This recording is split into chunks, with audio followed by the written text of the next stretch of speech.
আসসালামু আলাইকুম ওয়া রাহমাতুল্লাহি ওয়া বারাকাতুহু। জুমার দিনে বিকেলে আপনাদের সামনে উপস্থিত হয়েছি। জুমার নামাজের খুতবার সময় যখন খুতবা অনুষ্ঠিত হয়, আমাদের দেশের অনেক মুসল্লি গল্পগুজব করে এবং মোবাইল ব্যবহার করে, মোবাইল হাতে চালাইতে থাকেন।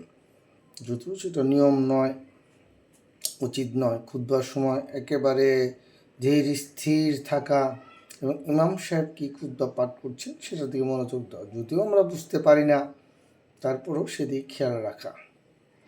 অনেকে আবার খুতবার সময় নামাজ পড়েন, খুতবার যে কী গুরুত্ব সেটা সে জানেন না, এজন্য হয়তো নামাজ পড়েন।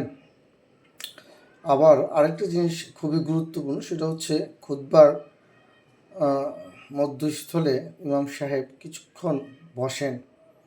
এই সময় আল্লাহ রাব্বুল আলামিনের দরবারে দোয়া কবুল হয় দুই খুতবার মাঝখানে। এটাও আমরা অনেকে জানি না।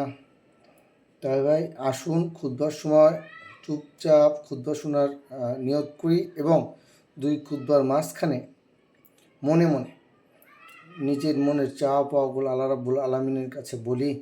আল্লাহ রাব্বুল আলামিন আমাদের দোয়া কবুল করুন, আমিন।